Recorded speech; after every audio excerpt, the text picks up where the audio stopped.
Hello, this is Angela Anderson, and in this video, we are going to be talking all things watercolor. It's a new thing for me, and we're going to be going on a trip, and so I'm going to show you what we're bringing along. I've got my husband Mark with me. Hey there, everybody. He's in a chat tonight, so let's get started.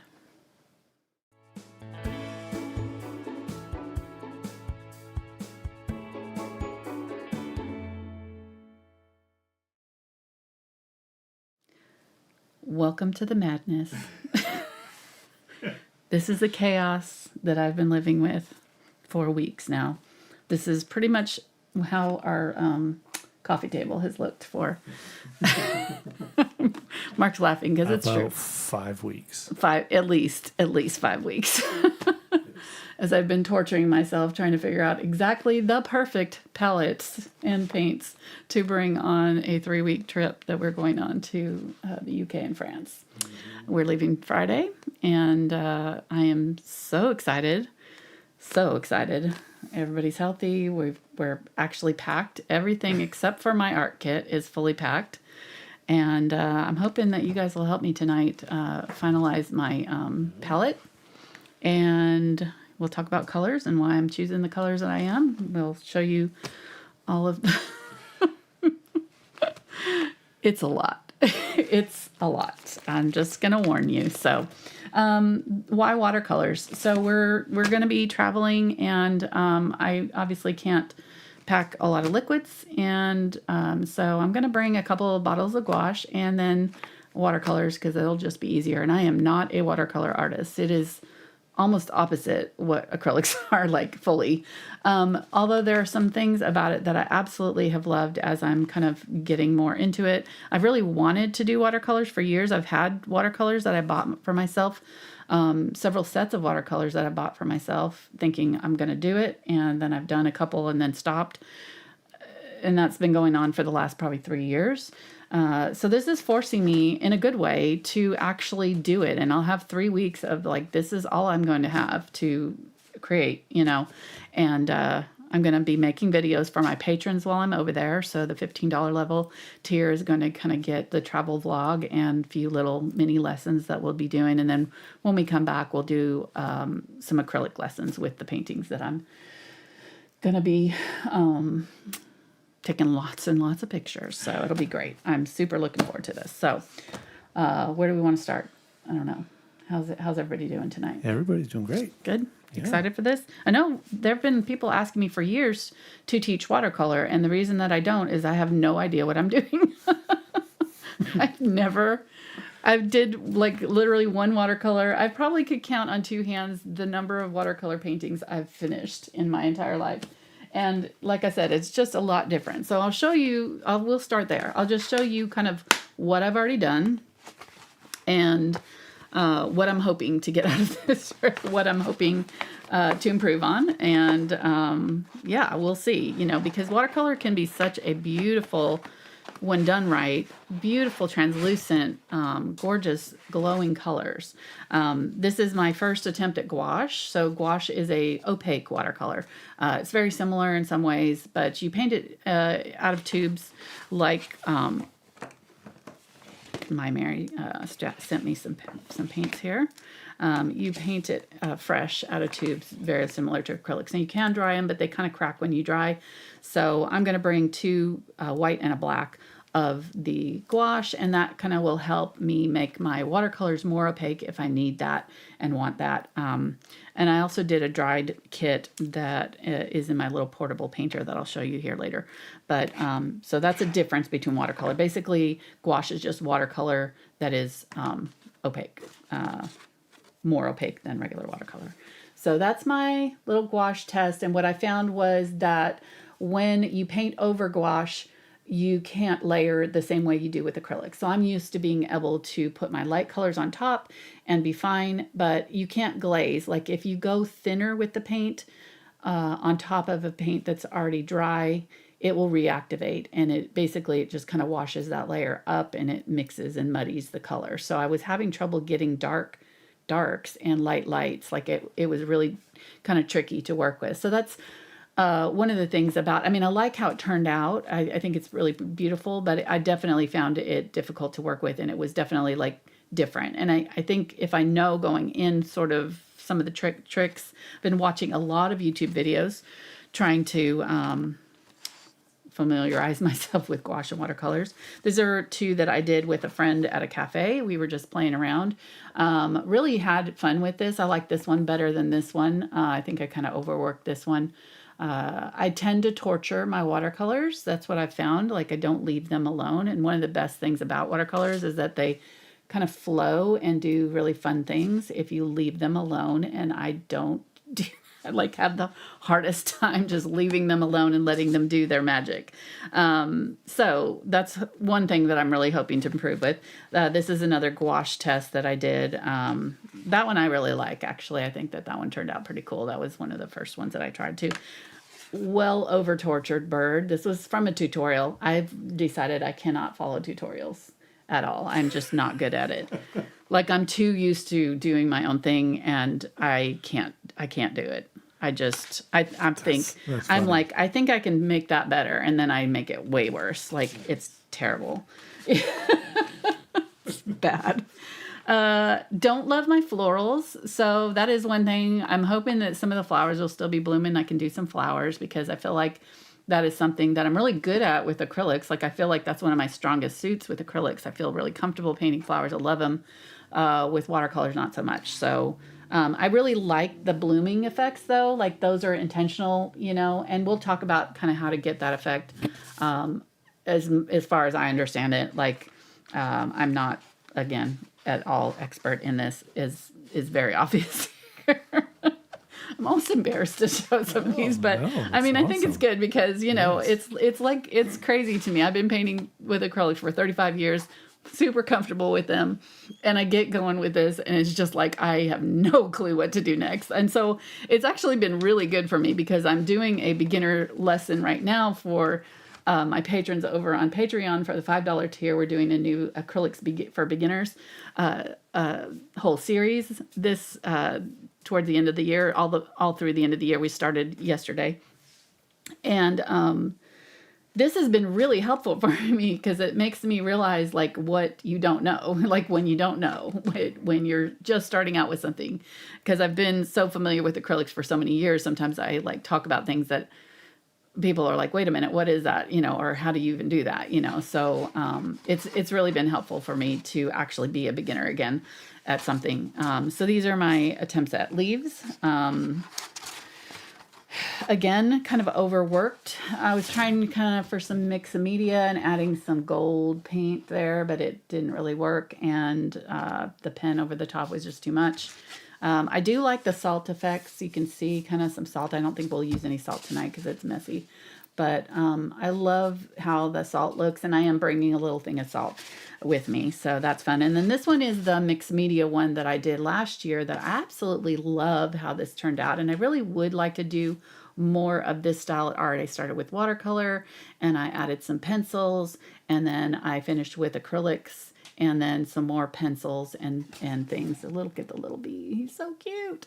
So, I mean, I think this style is very fresh. Like it just feels really good to me. Like I love the loose brush strokes and the loose little pencil marks and things like that. I really love this style of art. It's definitely very different from what I normally do because I'm normally like a very like realistic painter, and I love that style too. But I mean, who says you can't do both, right? I can do what I want to do. Right? I mean, if it makes you happy, why not do it, right? So I'm really excited about the watercolor because I think it will help me with my mixed media things if I know more what I'm doing with watercolors in the future. So there's that. That's my attempt at watercolors.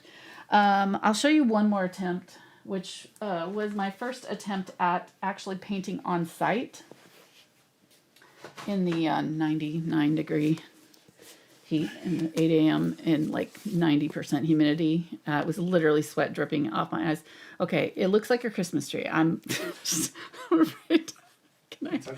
Can we talk about this? No. It looks like a Christmas tree. It was one of those trees that had those little fluffy red flowers.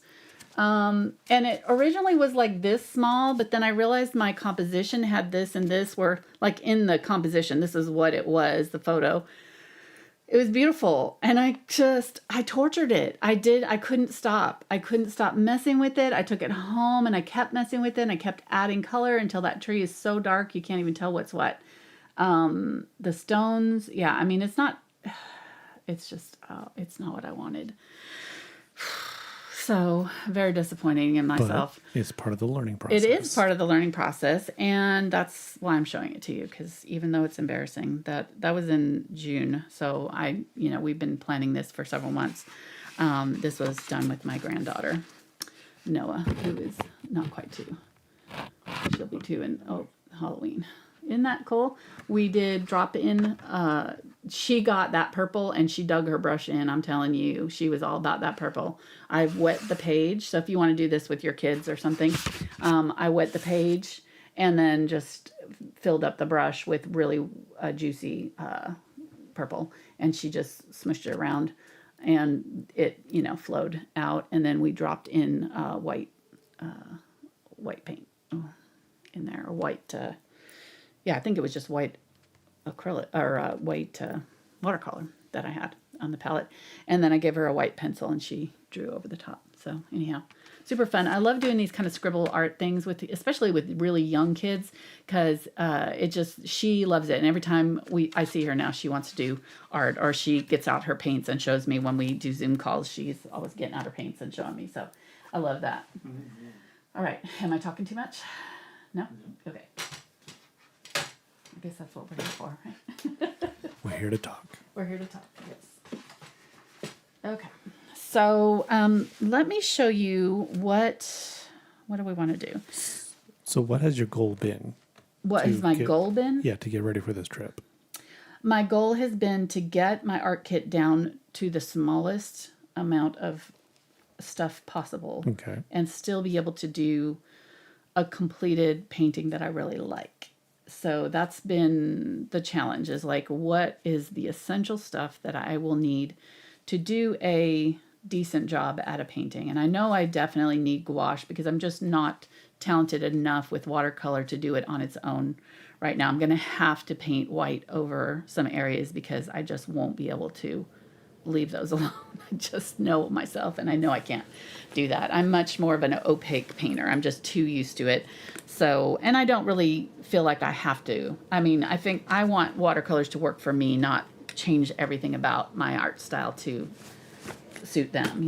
That's not what I'm trying to do. I'm trying to make them work with what I'm already doing and figure out how to do that. So what I'm hoping for, we're going to be doing cities and rural. We're going to be spending like 3 days in London, 2 days in York, 3 days in Wales. We're going to go to a soccer game where we're super excited about that. Or football. Football game, sorry. In Wales, and drive around, and we're going to try to catch the mock loop and just basically see some gorgeous scenery and go to the coast and see a castle in Wales. And then we're going to go to the Cotswolds, spend almost a week in the Cotswolds area, which is, if you haven't looked it up, look it up on YouTube. There's some videos where people are walking around. That's where I first found it, like about 2 years ago.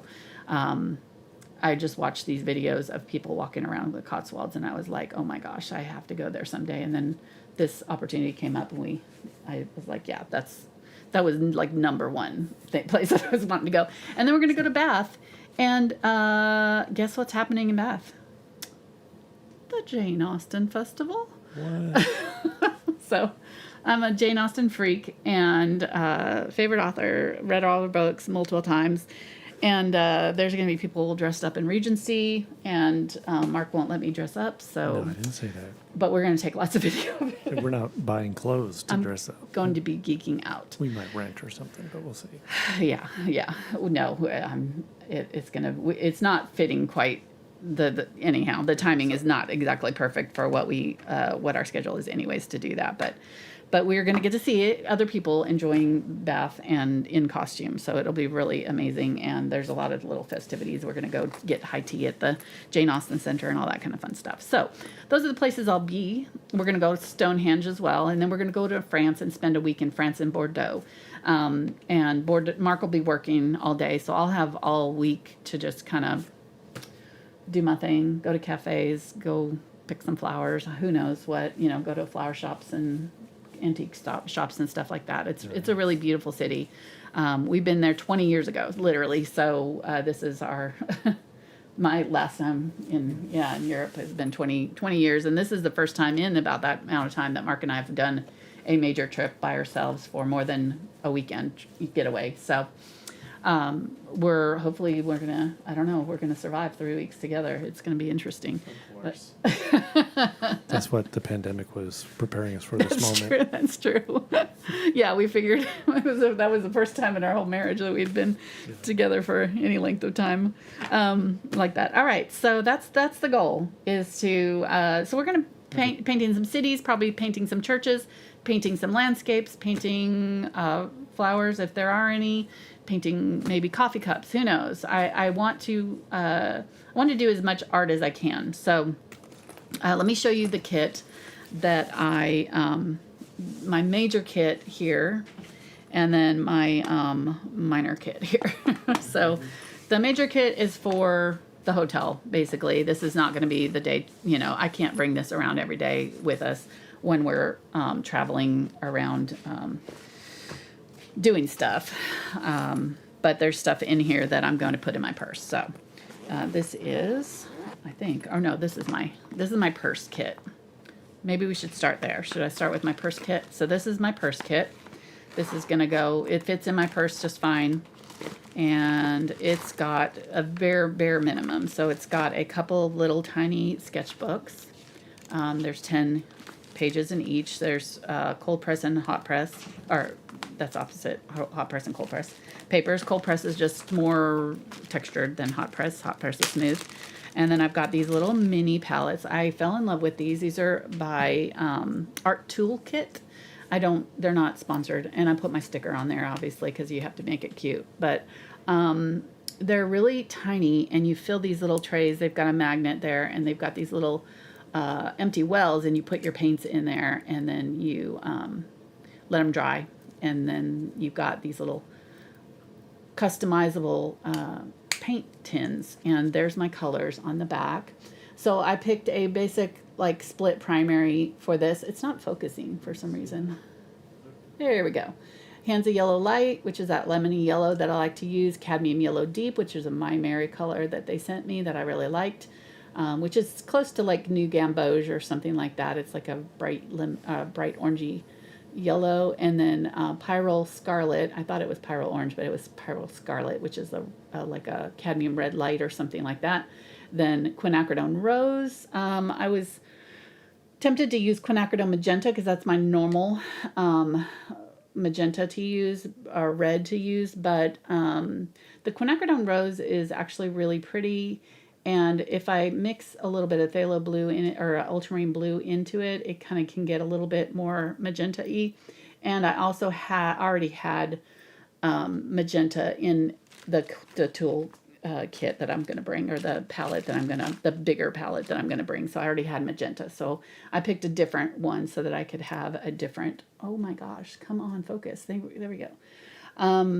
Jane's Gray, which is a ultramarine blue and burnt sienna, and then transparent yellow oxide, red iron oxide, phthalo turquoise, and ultramarine blue deep. So those are going to be my little mini palette colors, and that'll give me basically anything that I need. It's got a couple of granulating, I guess just one granulating color, the ultramarine blue.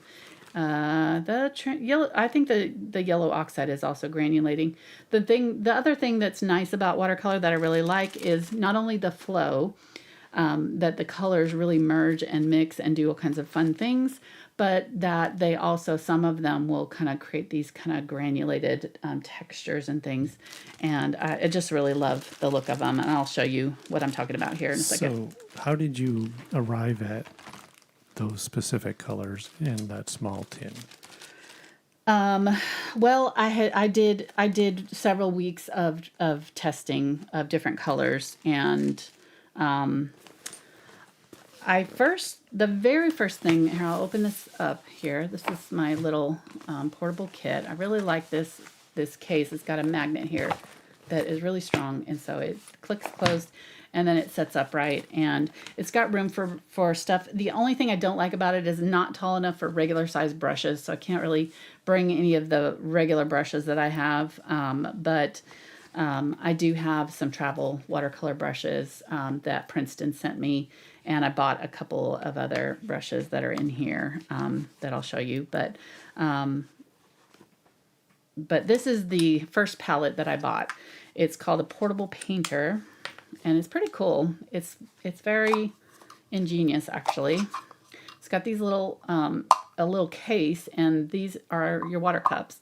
So you slide them on to the side here, and then I've got a little cheat sheet that tells me the colors that are in here that I made out of a business card, empty business card.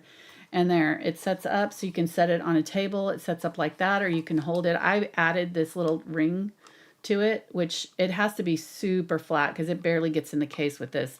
So I found a really thin ring, and so I can hold it with one hand and not have to be gripping onto it. I can just kind of lay my hand flat with it. But I did cheat and add more colors into these mixing areas because it didn't have enough. It doesn't have enough space for the colors. There are little expandable things that you can buy on their website, but that they didn't come out, or I didn't notice that they had them until after I'd already bought this and filled it up. So, so I started here, and this is quinacridone magenta. I filled it with my normal acrylic palette. So I was thinking, what are the colors that I use with acrylics? That's what I'm going to fill this in with. And that was kind of a mistake, because after I did that, I realized that I didn't have any of those really fun granulating colors that I wanted. It's not going to give me the best of what watercolor can offer. So I am still going to bring this, but that's why I kind of added some of these other colors. And that's why I also bought other palettes, which, yeah. So we started here. We started here, right? And I did a bunch of tests with these colors. I got my watercolor paper out, and this is what I've been doing, really. This is the real deal. I did a swatch test to see what colors I could create with this palette, and I didn't love them. They weren't. The only ones that I really liked are the ones that were kind of granulating, and the cobalt teal granulates a little bit. And the green that I got. So these are the original colors. It's burnt umber, burnt sienna, pyrrole orange, quinacridone gold, that lemon yellow, right? Cadmium yellow light, I think, or cadmium yellow primrose, green gold, sap green, cobalt teal, phthalo blue, ultramarine blue, dioxazine purple, and magenta, which is obviously my regular palette. In watercolors, not so great. These are also core colors, which core watercolors are they're the Golden brand of watercolor, and they're ground really fine, so they don't granulate as much as other colors. So I found that as I was researching more, and I did have a few Schmincke colors, and I had a few Daniel Smith colors that I'd bought. This is a Daniel Smith color, this green that granulates, the jadeite green. I said sap green. I meant jadeite green. That's jadeite. I was going to say, that did not look like separate to me. Sorry. Oh, so much going on here. So Anyhow, I just didn't love it. So then it like put me down a rabbit hole, because if I had loved this, I would have left it alone and I wouldn't have done all this other stuff. But because I didn't love the way these mixed, and I mean, they're fine. They're just not, like I said, they're not giving me watercolor vibes. Like, they're not doing all of that fun watercolory stuff that I want them to do. So I did this little tiny thing. This was the next one that I bought. It's this little teeny tiny pen. And both of these, both this and this, do not, once you put the paint in, you can't get them out. So it's like, once I committed to these colors, they were in there. You can remove these, but I don't have replacements. They're not regular half pan sizes. So basically, if I take these out, I don't have anything to put back in them. So anyhow, I jumped the gun. I really did. I was so excited, and I just put colors in, and I wasn't really I didn't do my research, and I regretted it later. So if I had this to do over, I would not put these same colors in here. I would have done it a little bit differently, but this is what I've got to live with. I've got to live with my choices. And because I do want to bring this, I think it's going to be the most convenient palette to bring. Even after buying some other ones and researching them, I still went back to this one. I think this is the one I'm going to take with me. So I bought this one, cute little tin. I just dented it the other day. I don't know what I was trying to fit it into this little thing that I'm going to put in my purse, and I dented it with something. I don't know how, but anyhow, I absolutely loved this one. I thought it was beautiful. Look at how the colors bloom into each other. They move around a little bit more. It's just prettier to me. I just really liked it. It's a totally different set of colors. It's Payne's Gray, Naples Yellow, Diary Light Yellow, May Green, Helio Turquoise. I changed out the Prussian Blue for Cobalt Blue, so this blue is a little bit brighter. Phthalo Green, Sap Green, Nickel Azo Yellow, Piemontite, Permanent Alizarin Crimson, and Manganese Violet. Just really, really beautiful palette. So I definitely want to bring these colors because I really love this palette and I love what's going on. There's some granulating colors in here and it's just a really fun, it feels very fresh and very modern, like a modern color palette. I may have ruined it by taking out the Prussian blue and putting in the cobalt blue. I haven't tested it with the cobalt blue, but I wanted a little bit more of a purpley blue. Anyhow, there's a Prussian blue. So you did a bunch of swatching. You've done a bunch of swatching. So I've done a ton of swatching. I've just been buying colors and swatching them and mixing them to see what other colors they make. And seeing I had a Daler Rowney palette that I decided it wasn't going to be right. Those are kind of more like student quality watercolors. I don't even know what colors those are from. I've just been taking, I took the colors that I had, and as I bought new colors, I swatched them. And I basically was trying to figure out how they worked. Watercolors are so different. The way they mix is so different. Just a little bit amount of water that you add to it can change the color totally. It's like you get this color with acrylics. You mix your color, and that's your color. You can add water to it to make it a glaze, but basically it doesn't change the properties of the colors that much. And with watercolor, it does. These are the granulating ones, so you can see what I'm talking about. Look at how beautiful some of these are. So pretty the way they move and just have all this fun stuff. I can see rocks and trees and all kinds of things being these colors. Am I getting too long-winded? We're 30 minutes in? Okay. Mark's telling me to hurry it up. If you want to paint something. You want me to paint something? No, if you want to paint something. I do want to paint something. This is my water brush test, so I knew I wanted to bring water brushes just to see what how they did. I also had my Winsor Newton and Princeton brushes and just some of the other brushes that I had. testing them out to see which ones that I like the most, what kind of marks that I can make with them. And so I decided on the Pentel brushes. So that's what I'm going to bring. So let me go back to my purse kit here. Where did I put my stuff that was in my purse kit? So here's my papers. I've got two little mini things. These are very lightweight. I've got a little spray bottle.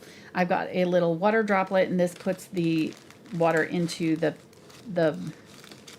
I just need to bring, you know, a bottle of water, and I can dip into and fill my brush with the little thing here without making a mess everywhere. And then I've got my little tiny palette. So this is my purse kit. I think it's going to work well. I'm just going to keep all of my wet stuff or potentially wet stuff in an extra baggie and then put it in here with my stuff. So that is that, and that'll actually be really fun to have, like if we're sitting at a cafe and I would just want to do a really quick sketch.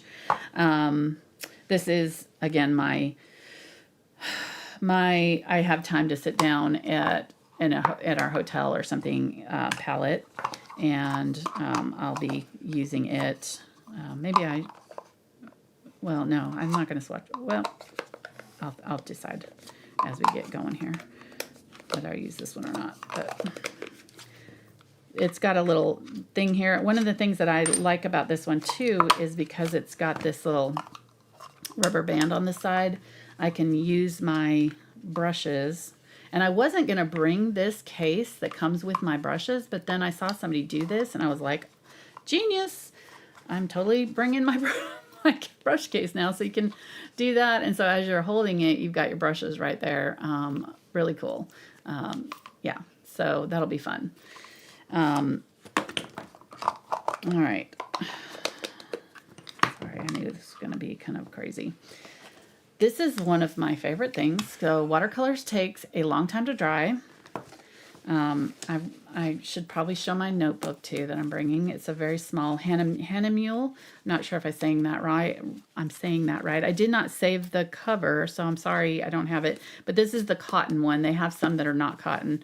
I was going to bring the Strathmore one, and I might still bring that one as a backup when I have more time, because they sent me this, and I really, really like it. It's a really nice soft cover one, and it's also cotton paper. I would definitely say do not get the cellulose paper. Every watercolor artist that I've watched, and I've watched many, many hours of watercolor videos preparing for this, they all say that cotton is the way to go. So I'm bringing cotton paper, and I'm bringing my little hairdryer. I've got this in my Amazon shop. So if you, down in the description, there is a link to my Amazon shop, and there is one that's called Travel Art Kit, and that's going to have the stuff that I could find on Amazon in here, and this is in there. This is, I'm telling you, I wish I had here. Can you see? I don't know if you can see. It's not working. I need something. It goes faster. Oh, it goes faster. It goes faster. It is, I mean, I need something to blow around. I think the airplane is going to use it as one of the engines. What? I think the airplane's going to use it as one of the engines. Yeah, it's pretty much, it's pretty strong. So it has 5 speeds. I'm super excited. It works because I've been using it on the couch when I've been swatching. So that is definitely going with me, and it's got a little strap so I can wear it around my neck if I want to. And so that'll probably go in my purse with my purse kit once we get there. I'm going to keep it packed in here for now. I've got these little pin brush pens that I'm bringing. I decided to do the brush ones because they had finer tips. So let me start kind of just playing with these instead of just talking about it, because I've been talking a lot. And these are the brush, but you can do teeny tiny little fine things, and you can also do kind of wider marks. And I find that the brush tips mimic actual brushes. a little bit better than these ones. Now I am bringing one of these that's a 0.1 for very, very fine stuff, but I just find that these ones are much more expressive, these little brush tip pens. So I have a dark gray, a sepia, and a light gray, and then I'll have this black one that I'll be bringing with me, and I think those will be fun to play with for details. Like I did this one, and I used the sepia pen to outline it before I painted it, and then I painted around it and then did some details, and I used the gray ones on that one. Let me see what else. In here, I've got a Q-tips, my Graph Gear pen, and I'm gonna leave it in this little thing instead of putting it up here, because I want to be able to take this with me and put it in my purse too on the days when I know I'm gonna have time to do more and bring few more supplies. So it's got another brush pen in here, and a white Signo pen, and a Uniball Signo pen in black, and then and then this is the black brush pen that is the same as the pin. It's the Uni pin. It's in the list. So the clamshell that I bought had all of the brush pens in one set, and I think it was like $20 or something. So not bad for a really good pen. I love the Uni brand anyways. And I decided to do a large brush tip, and then in my purse kit, I have the smaller brush round kit. So that's that. And then I have these little, I think you might have seen one of them. Let me show you how these little guys work. I have these Porta wipes. Not loving the name, but you get them wet. They start out tiny, and once you get them wet, it just takes them a second to kind of absorb a little bit of water. I'm just gonna leave it sitting there, and it'll eventually I'll be able to unravel it and stuff. So I'm bringing a full one of those because that'll be my like hand wipes and things. And if I run out of towels, I'll be able to wet one of those and use it as a towel. I've got some clamps for my notebook to keep it open. I've got some washi tape, and I've got some pencils, just a few pencils. Just a few. Got some erasers for my Graph Gear pen, and salt, like I said, a little bit of I like margarita salt for the watercolor effects. I find it does better for me than table salt. I've got a little tiny sponge, my pencil sharpener, and a kneaded eraser, and that's a little tin from a pen nib set. This is my blender brush, the 1/4-inch blender for rubbing out, and also when I want to do some foliage and texture, I kind of tested it out here to see if it did well, and it did some nice little effects with the thing. So I always like to have something like this, and then I also used the back end of it to scrape through the watercolor, although the color that I was using was kind of a staining color. So if it's too staining, it won't like scrape off. When you scrape through it, you have to have a color that will lift for you. So no phthalos. Phthalos are very staining. Also, I think the quinacridones are also staining. This came from this set that Princeton sent me. It's a Lyra sketch kit, and I was gonna bring more of these pencils, but I decided just to bring the white. I really like the white, and I do like the sepia, but I'm really trying to like edit my kit. So there's some carbon pencils and charcoal pencils, and then an oil pencil and a dry in this, and I'm going to bring the white charcoal out of it.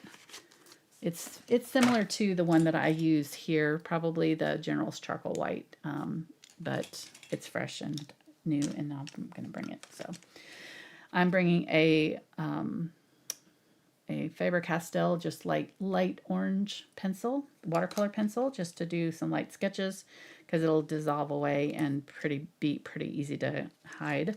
I'm bringing a tiny ruler. I've got a little bit bigger ruler that I was thinking about bringing, but it's just probably overkill since I'm you know, my palette, my sketchbooks are small, so I think this little one will do in case I've got a building or something that I want to get, you know, my edges straight when I draw it. I'll have that, and it's plastic, so it's very lightweight. I've got a couple of Inktense pencils. The Inktense pencils will dry once you wet them. Let me just do it instead of talking about it. So you put your color on, and then you wet it. And let me get out one of my brushes. This is the one that I'm the most excited, and I'm probably going to use the most, is this Neptune from Princeton. They are so beautiful. They've got this beautiful wood handle. Okay, it's just getting misshaped because I took it out weird, but look at how pretty that brush is. Really nice. And when you wet the Inktense, it activates it's just like a watercolor. You know what watercolor pencils do. But the thing that's nice about them is that when they dry, it doesn't re-wet. So I could put this down as a layer underneath stuff, and then once it's dry, I can layer over it without it lifting.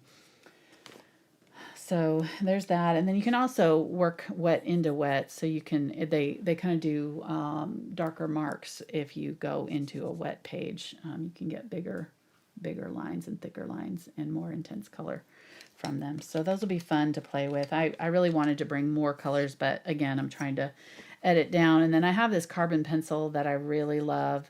It's just really buttery smooth, and so I'm going to use that in case I want to touch up anything and don't want to use a pen. It'll just be nice to have a pencil option. So have that. So I'll have the black and white, and then I'll have a couple colors of pencils, and then I've got a little scraper in case I want to do any marks. This is just a cut up credit card for scraping. All right, so there's my things. Let me show you this Porta Wipe. Oops, I think I just tore it. They are amazing. They're so big. Like, they start out tiny. Like, they start out the little tiny pellet sized. Here, whoops, just making a mess here. I can feel your frustration over there with me, honey. So chill out, because you're making me nervous. So stop. So that's what you get, and they're stretchy. I really am looking forward to them. So, and they're really strong. So they're going to be really nice to have on the road, I think. And I'm bringing a whole full thing of it in there. All right. This brush is an eradicator brush, so you can use it. It's one that I bought extra. You can use it over the top of a color. Let me see if I can find. Let me show you my here. So you can use it over the top of a color that's dry, that you can lift, and you can get really precise lifting out of it.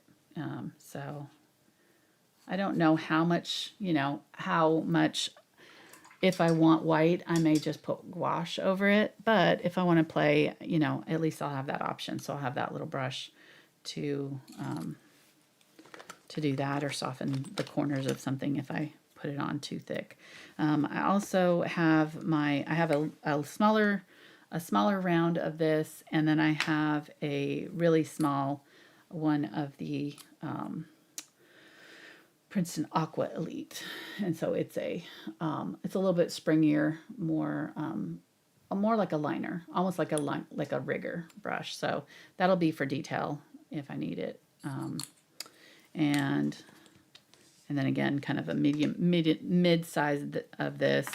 And then this one is one that I bought that is a flat, which I really wanted a flat brush. I was going to bring this one right here, but it's too big for the sketchbooks that I'm going to be using. So I'm going to be using this. I was really excited to find this. It's hard to find flat brushes in travel kits. Princeton doesn't have any. And I'm just trying to be careful of putting it back in there. So that's my brushes. So I'll have those 4, and then I'll have the 2 round water brushes, and that's it. 4 brushes. And I think we'll just have to make it work.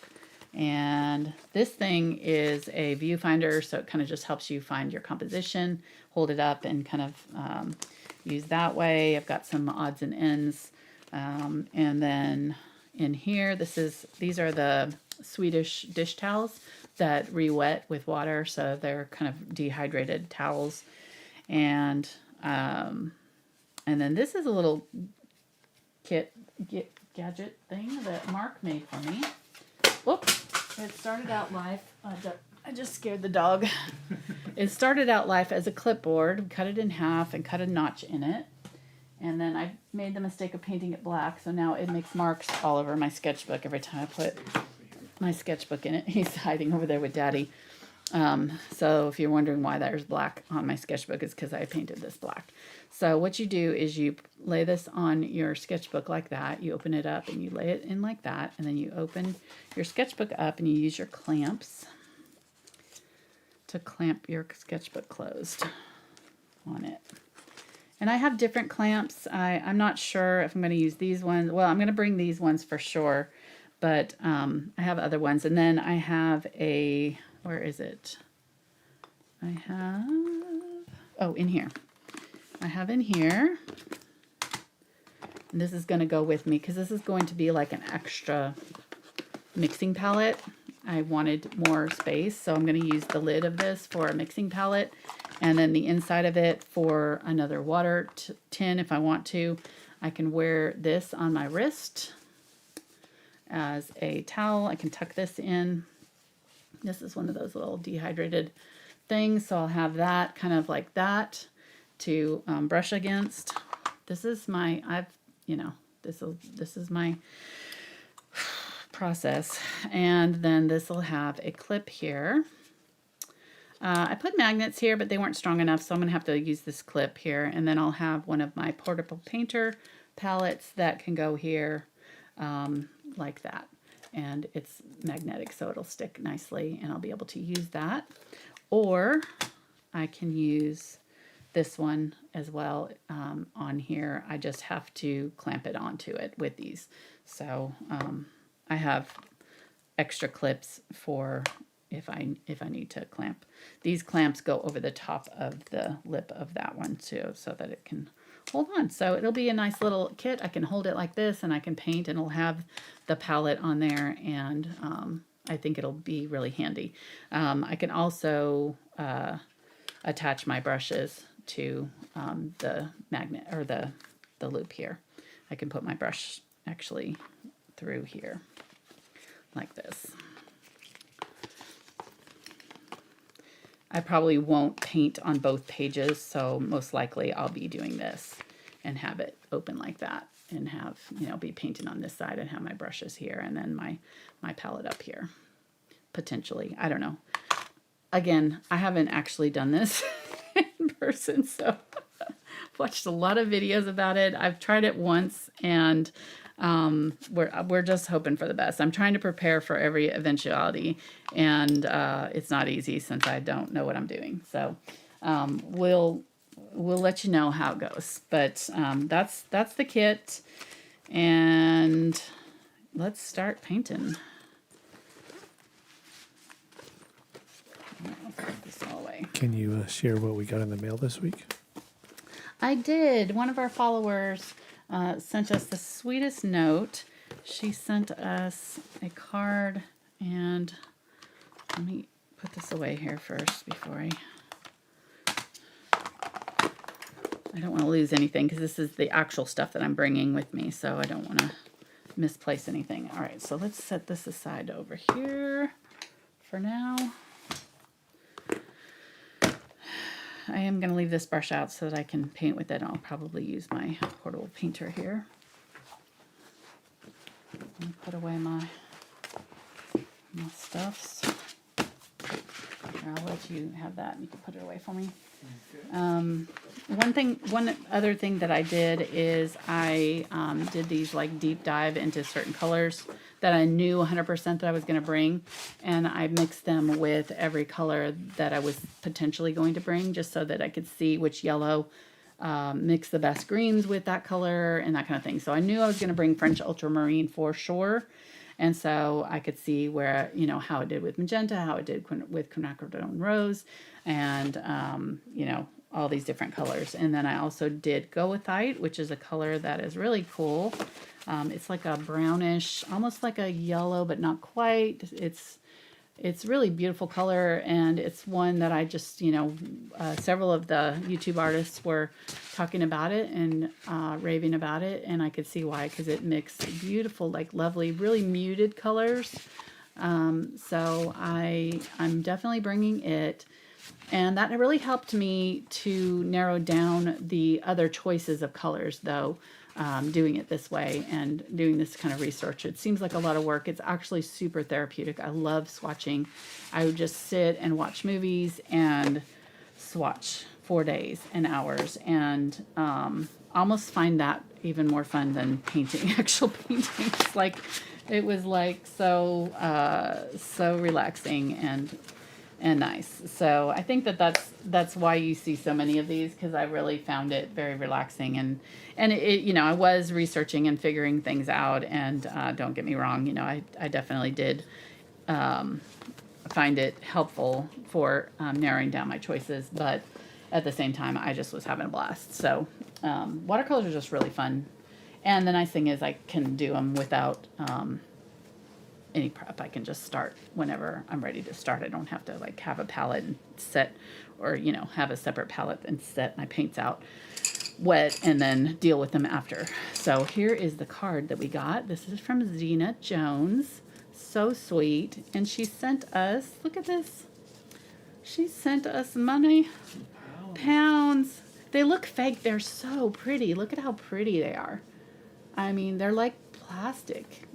So, and they're different size, which I didn't know that they, like in the US they're all the same size. So I thought that was really, really cool. There's Jane Austen right there on the 10-pound note. See? I'm not the only one. That's cool. I didn't even notice that until just now. It's got one of her quotes on there too. I declare, after all, there's no enjoyment like reading. Isn't that cool? That's awesome. What? No. Is that Darcy? I don't know who that is. That is, no. Who is that? I can't tell. Joseph Malford William Turner. Oh, okay. He was an artist. Turner. Yeah. Okay. That's cool. So she sent me like artistic. That's awesome. So very cool. I love that. Thank you. Thank you. Thank you. That was very sweet. Really made our day. And we will definitely do. She said to go to a pub or get a cream tea from her. So we'll do that. And speaking of cream teas, my girlfriends last night we got together. We get together like once a month or so, you know, just to kind of chat and complain about our husbands and, you know, kids. No, not joking. No, we have fun. This is a group of friends that I went to Orlando with earlier in the year, but Terry made me a high tea last night for my like send off. Are you gonna do? I clicked the button. There, look at that. And that's sweet. She made clotted cream herself. She put it in the oven overnight, and it had to cook like 12 hours or something overnight. And she made the scones, and she made the scones are not in the picture because we devoured them before I realized we should take a picture of it. And then she made the crumpets, were delicious, and Mark didn't get any. He's really sad because he loves crumpets. So we're definitely getting some when we get. Okay, so let's get going here. I've been talking for an hour about stuff and not actually doing anything. So that's how we've gotten here. Let's watch some of the colors that I'm still thinking about taking, and then while we're playing with them, we'll do some little paintings and stuff. So let me make room here because I've got a lot of extra stuff. So this is kind of some of the stuff that like didn't make the cut. So I've decided not to bring my big eraser. I decided not to bring my my masking fluid. I just don't think I'm going to use it. It's just not the way I deal with art. I've got a couple extra the pit pens in different sizes that I'm not going to bring, and then I'm not going to bring my colored pencils, which I really wanted to bring, And I'm not going to bring my Uniposca pen or a toothbrush because they're going to give us a toothbrush on the plane, and I'm going to use that one when I get there. All right. And I also got, I also did get one of these Hannah Mule watercolor pads here, notebooks. And when I was doing my swatching, if I had extra colors, I was putting it in this book. So this book is full of like pre-wetted, just kind of blobs. And the idea is that I'll use one of my black ink pens and draw over the top of the things, and it'll just be kind of like an easy artistic thing. So Mark said I can't bring this one though, so I may not be able to bring this one. I don't know, but we'll see. He's being mean to me. No, he's not. He's not. He's letting me use his bag, so I can't complain. Another thing I'm not bringing because it's just too heavy, the tin, is my water-soluble Neocolor 2. These are really fun crayon pencils to use, but I can't. And also the trail tiles. I bought this little tin. I thought it was really cool. And it fits the portable painter. I bought it at the same time I got the portable painters, but it's too heavy. I don't have room for it, so I don't think I'm going to be able to bring that one either. So bummer. But this will be fun to use at home. You know, I can sit on the couch and paint with this one, or you know, take it with me if we go out to the park or something. Anyhow, it's nice. I've got the stuff now, so. You know, hopefully I'll use it in future. I know I will. This is my portable painter. I didn't show this. This is the mini, the micro, I guess it's called. I brought palette paper with it too. This is that gray palette paper. So I brought a sheet of that in case I needed a palette for this one, since it doesn't have a lot of mixing space. But this is really actually pretty nifty. All of these portable painters sets are nifty. See, this is what gouache does, though. It kind of gets crumbly. Thankfully, it didn't break up. But when you wet it, it will reconstitute. So I had white, burnt umber, cobalt teal, ultramarine blue, and quinacridone magenta, and cadmium yellow light in the gouache. So that's dried gouache. So those are all opaque. And let me show you the test that I did with that in my notebook. So I took my notebook and I was like, I just wanted to see like if I could get a true black. And that's how I decided that I needed to bring black gouache, because I could not get these. They were too chalky to get to a true black. And I couldn't get my tree colors dark enough. I just really, the more I tried, the more the color lifted and stuff. And so, I mean, I like it. And I like that you can kind of get these blooms and different effects with gouache that are similar to watercolor, but you kind of get the best of both worlds, but you also get the opacity. So I was able to go over with the lighter color and add lighter bits to my tree.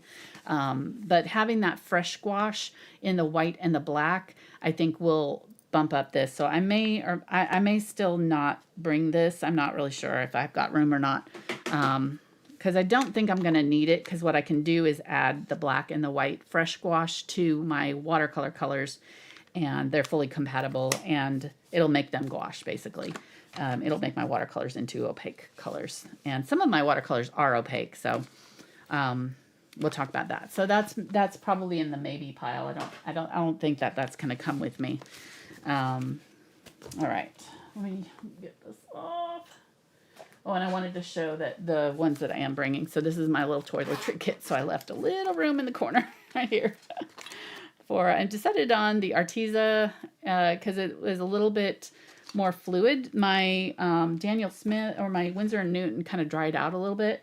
So it was a little chalky, like a little gritty. And so same thing with my MaimeriBlu white. Both of those were kind of gritty. And then, so here's the black in the MaimeriBlu gouache that I'm going to bring. And I think I've got room for the buff titanium. Don't tell Mark. I'm going to stick that in there too. So buff titanium gouache. So I'll have 3. Yeah, I've got plenty of room in there. I'm not bringing shampoo. Just gonna have to use, my hair is just gonna have to deal with hotel shampoo.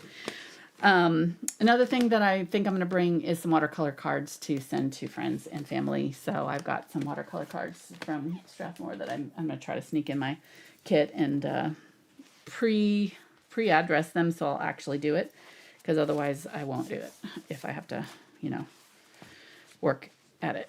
All right. So that was the gouache test there. I basically did the same painting over and over again, just like a little tree from memory, to see what colors worked and what colors I liked. And these ones I did with black gouache and white gouache, and you can tell you know, like especially that one is much darker than that one, using that black gouache fresh. This one I kept kind of lighter, and I was kind of playing with the sky in these two. So in this one I painted the sky around the tree, and in this one I painted the sky fully and then put the tree in. I liked this one better. So anyhow, what else? I think that was it. Oh, and this was my white, just trying to see how much my colors shifted from the different whites when where they were wet or dry. They were kind of basically the same color when I first put them on, and so they dry lighter as opposed to acrylics that dry darker. Gouache dries lighter, or watercolors dry lighter, just in general, but gouache also. So these were MaimeriBlu white, and Arteza white, and Zinc Winsor Newton. And the Zinc Winsor Newton didn't shift as much, so it stayed darker, which was interesting. So I really, if I have room, I would actually probably add that as well, but I don't think I need two whites. So I think I'm just going to stick with the regular Arteza white. Anyhow, okay. Oh, too much information? Am I throwing out too much information there? Is everybody confused now? Do we know what we're doing? I'm sure somebody does. You sure somebody does? Okay. I need you to, well, I'm just going to keep my stuff over here that I know I'm bringing with me, because I'm going to not have my toiletry kit with me, and I'm going to get there and be like, why is my toiletry kit missing? Whew. All right. Let's get going here. And I still would like to bring some pencils too, but I don't think I'm going to. Some extra pencils. We're doing 2 bags for 3 weeks. We're doing carry-on only, which is tough. So, and I'm not a light packer. So it's, but I did it. I have 1 week of outfits that I'm going to wear 3 times. So, and we'll do laundry if we have to. We'll have to do some laundry for, socks and stuff. Oh, we're ready for that. Yeah, unmentionables. So, okay. So let's use the good brush, and then I'll show the difference with the water brushes. I decided against the Derwent because all of the tips were a little bit bent, and I just wasn't really happy with how they're just bigger too. They're heavier and bigger and thicker. But I would say get yourself if you're going to be doing a travel kit, have some sort of a tube or something if you're going to use water brushes to refill them, because they run out of water really quickly. And also get yourself like a little mini mister thing too. All right, so which one do we want to do? Let me show you these granulating colors. So these are the ones that I really am trying to decide what to bring. I think I'm going to try to get all 3 of these down to 1 kit. I'm not going to torture you guys with this tonight, but I did want to show you some of these colors that are so pretty in here. Some of these greens especially are really, really beautiful. They, I think that I want to, since we're doing landscapes, and that I do think I want to bring some what they call convenience colors, which are these pre-mixed kind of greens. Convenience colors are just basically colors that you can mix, but you just bring because they're more convenient to have them pre-mixed. You know, they're like colors that have multiple pigments in them. Purples, oranges, greens, certain blues, things like that. So some of these are, so this one is, I think, green apatite. This one is perylene green. which is really beautiful, deep green. And then this one is Undersea Green, which goes really dark, but also when it dries, it granulates, so it spreads and has all kinds of other colors going on in there. I really should be using more water here, because the water is what makes them kind of granulate better. So you can see what they do. So I definitely think I want those three, because I've got a cool green, a like muted moss green, and a brighter like brighter green. And then this one is Cascade Green, which is actually my favorite, which it can be mixed. It's all of these are mixable paints, except for I think the Perylene Green is a Primatech color. This one is so pretty. It's like teal color. I've got this one, which is a Lunar Blue, which is Phthalo Blue and Lunar Black, which I have Lunar Black over here. So I could mix this one. This one is teal, or no, this is Phthalo Green. So this one's not going to granulate at all. But if I mix it with a granulating color, like, I think that one is, yeah, that's a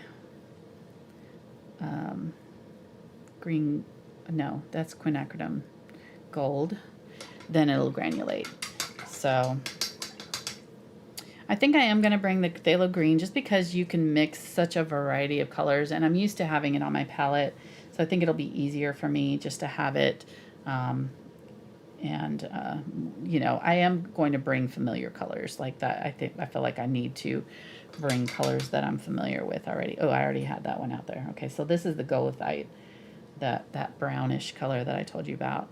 And so it can create, look at how it's just like neutralized that, but it's still a really pretty green. It's just like a little bit more neutral. And then if I add more to it, it's got a lot of granulation in it. So then it gets to like a more earthy green that I can actually use pretty quickly. So that's why I made it in a larger space there. Buff Titanium is one that I'm really excited about using. It is a opaque color, and it does granulate, so I got a little bit of yellow in there when I picked it up. But with the lavender here, lavender again, opaque color. And then if you add like a trying to remember what color.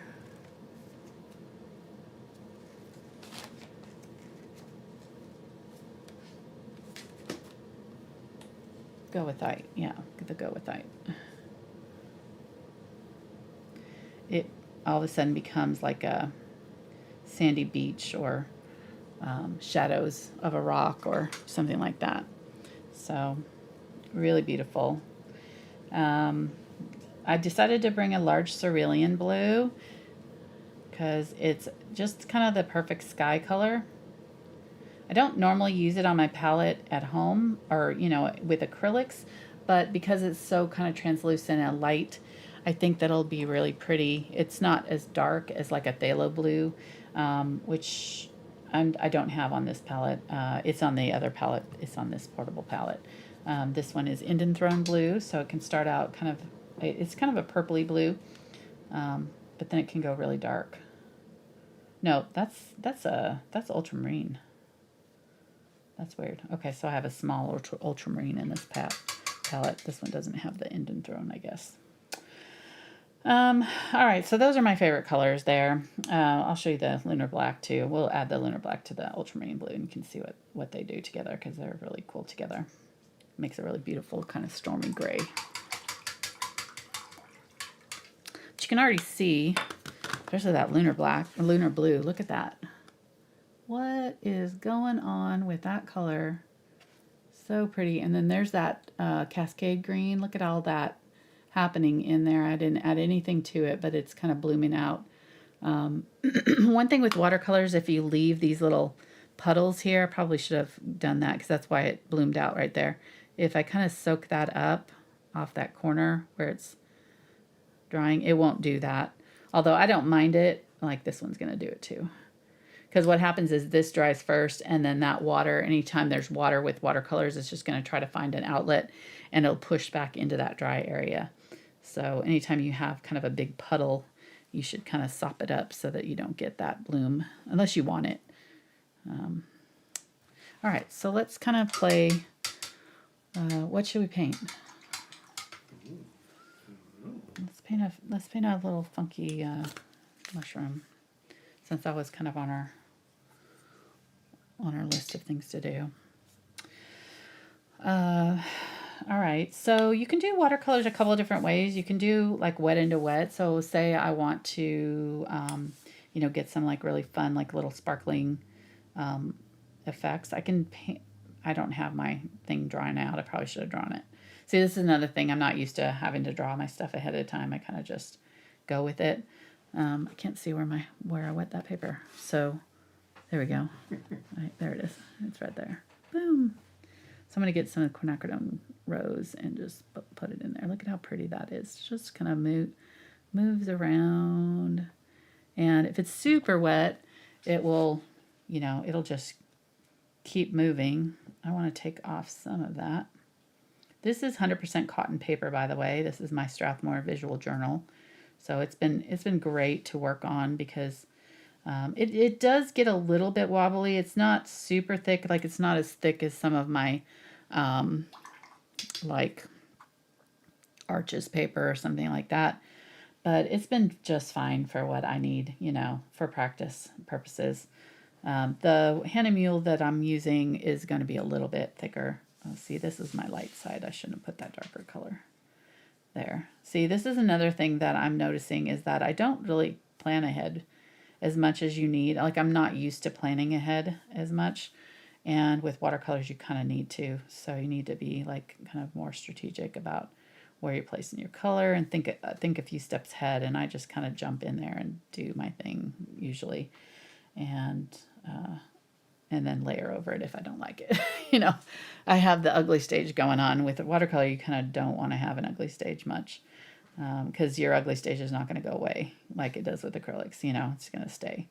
So, and I really have to stop fussing with it too. You just kind of need to let it sit once you put it down. So we'll just leave that as our first little mushroom starter, and then we'll put the little stem on him once it dries a little bit. So, and let me get a better towel too. This little one is filling up, but it's working pretty well for me. This is that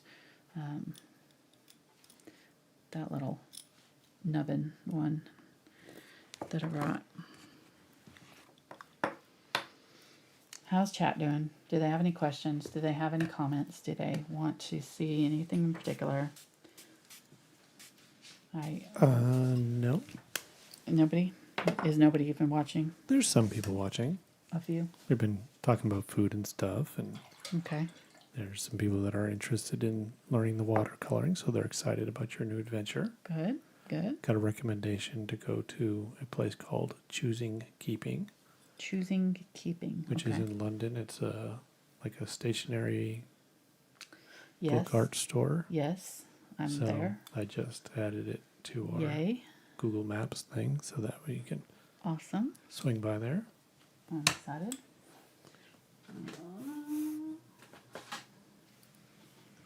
My water thing is way too far away. I've got too much stuff in between. Let me move this stuff out of the way now that I'm not needing it anymore.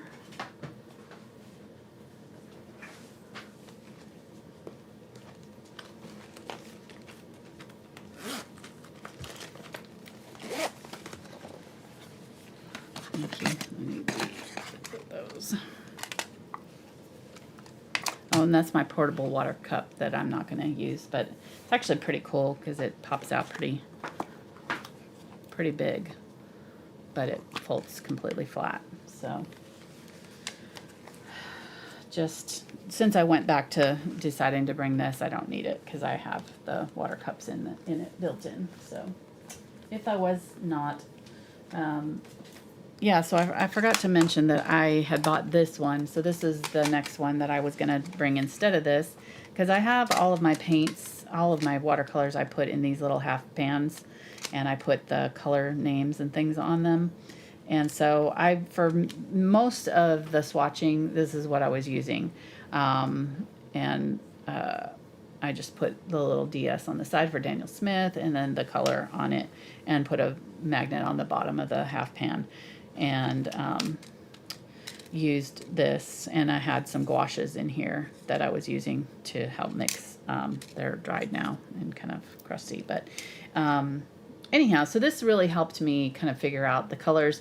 I did kind of want to bring this because I think there was 21 colors in here, but it was heavy. It's just too heavy. And I really didn't find that this was helpful because it slants away. So when I'm holding it, it's like laying away. And so things were spilling off the edge, and there's no lip right here. So it's just like, if anything wet was right here, it just fall in my lap. This was nice. It was nice and deep, but it wasn't practical, and it's really pretty, but it's good for home. I'm not going to take it with me on my trip. This is a lot lighter and more practical because it's got the water wells. All right, actually, let me get this out too, and I'll kind of have this to dip into. So the idea is to have this and another one that's got these granulating colors, and I think that that's going to be my best bet to be able to get what I want, to have these kind of fun granulating colors, but also have a good basic palette, and have this portable palette set up that I want to be using. So I'm going to kind of combine the colors that are in here and put it in there with the colors that I have in this one right now. So I think I should be able to get all of these into one of these, and then I can put this in my little go bag here for my purse. It'll fit right in here. That's the idea. So that'll be probably tomorrow. I'll be working on that, trying to figure out exactly the colors that I can fit into that. Anyhow, all right, let's keep going here. I think I want a smaller brush because this brush is a little bit big for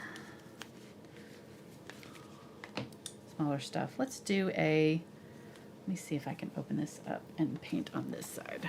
I think I should be able to.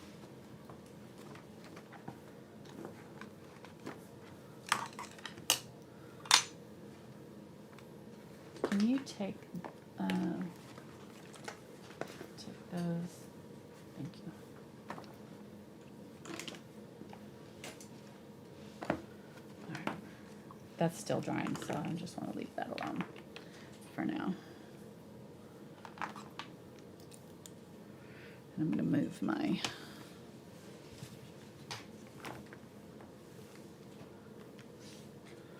my water closer so it's a little more convenient.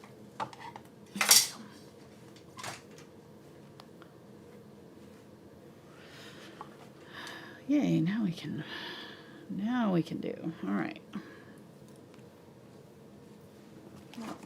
I don't need that either. See, I'm not used to this. This feels very foreign to me. I just feel like out of sorts, like I don't know where to put stuff. It's so weird. It's very not my normal, Let me make sure that I'm right side up. I'm not. Let me flip this around so that I've got, yeah, that's my front. Okay. So let's do a tall larkspur right here.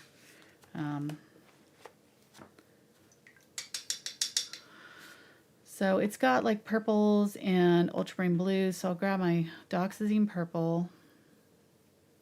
I actually need to spray these to activate them a little bit.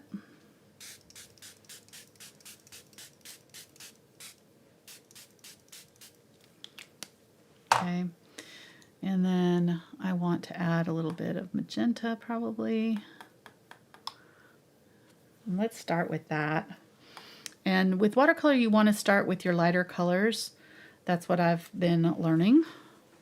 Start with the light colors because you can't get those back. Like, once you're using the white of the paper to help inform your color choices. So I think that's still too light, too dark.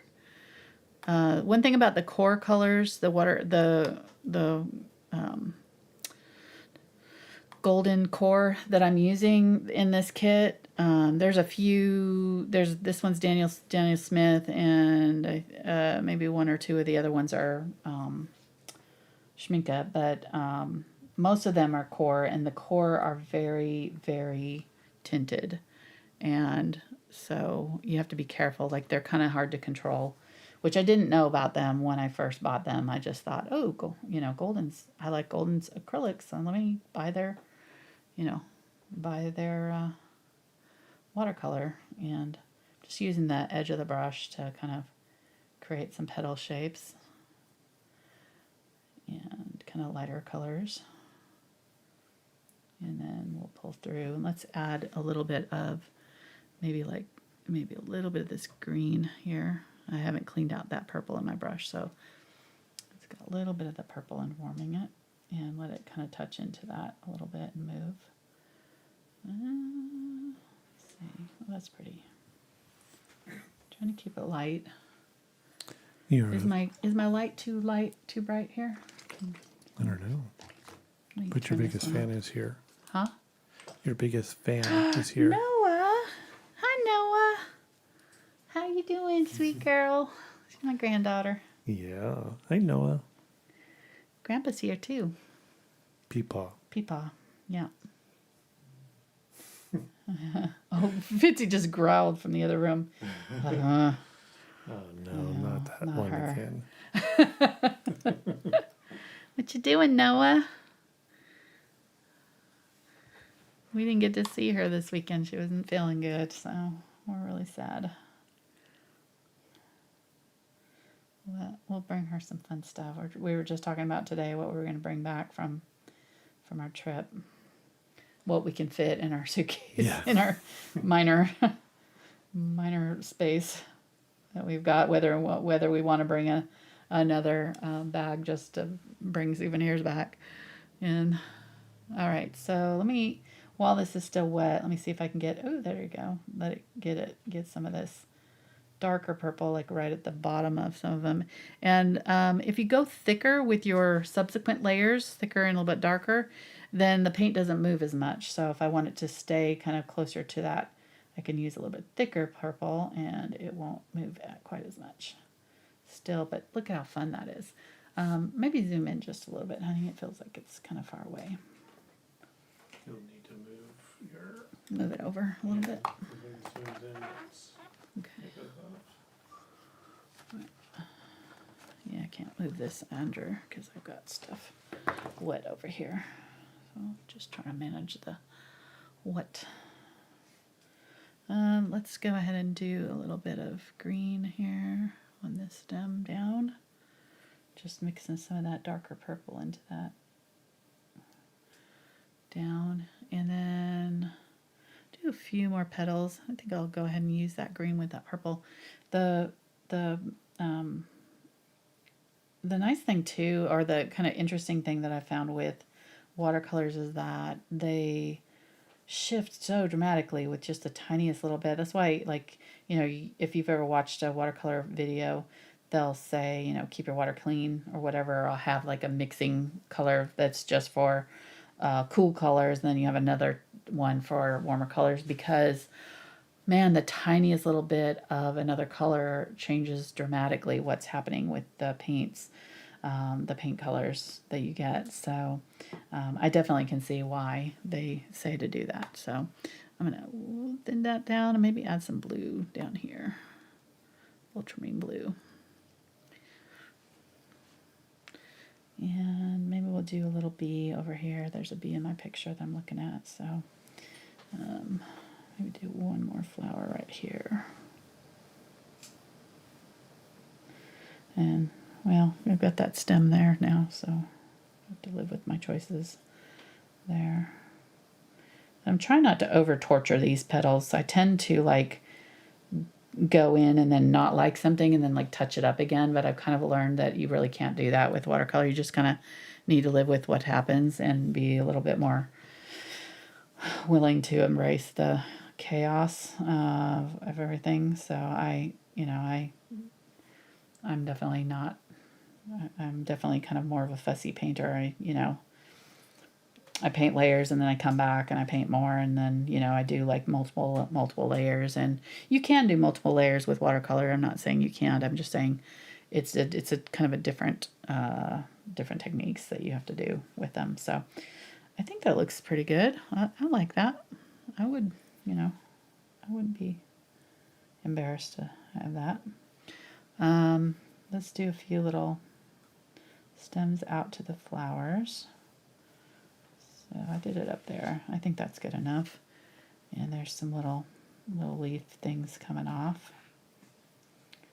I do like when I like to let me just list off some of the artists because I've mentioned that I've been watching videos. Let me give a shout out to some of the artists that I've been following, because they've really helped me a ton. And I definitely can see the other side of it now, being a learner of watercolors myself. And man, I so appreciate the hours that these ladies and guys put into their videos and helping me learn. It's been really, really helpful having that as a resource. I even have been supporting a couple of them on Patreon just because I enjoyed them so much. So, all right, so here's my list. Number 1, Sarah Burns. She's in Scotland. She's got a sweet story about her meeting her husband.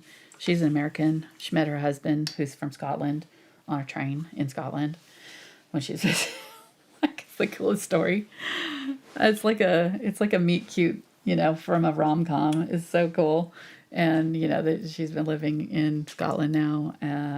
And she does all these plein air paintings on locations all over Scotland. She's doing this series of paintings on the coast of all the beaches all the way around. She's traveling all the way around Scotland and doing paintings of each place. So it's kind of a long project for her. But anyhow, I just find her super entertaining and very sweet. And she's, younger than me and more energy. But her videos are really well done. And I hope I have those editing skills someday, because I am not a good editor.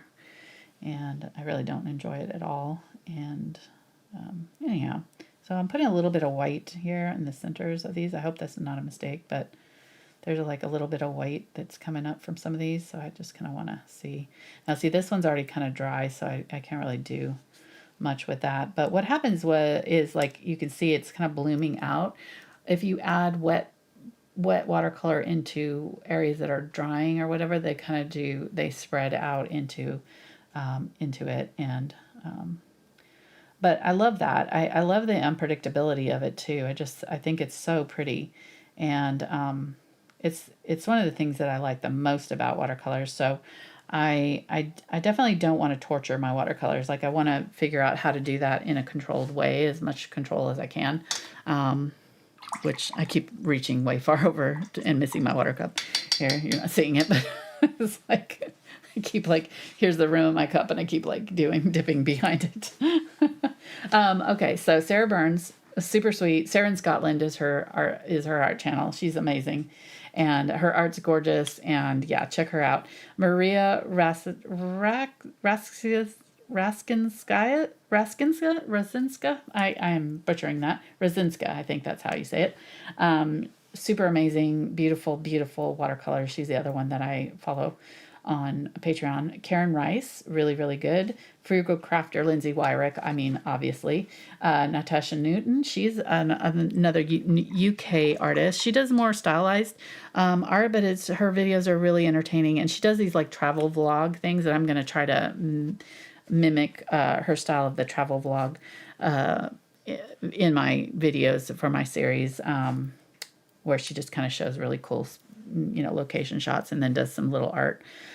But they're always like filmed really nicely, and I just love her accent, and she does really cool swatching videos. So she's like the one that got me interested in these granulating colors, because she does all these really cool swatching videos where she swatches all kinds of fun videos. Steve Mitchell, like super just like basic. His is called The Mind of Watercolors, I think. He is like all-time really, really good teacher. Like he breaks it down really well for you. Very no nonsense. Jenna Rainey, she's the one that kind of does these kind of more like expressive watercolors, really fun. Kristine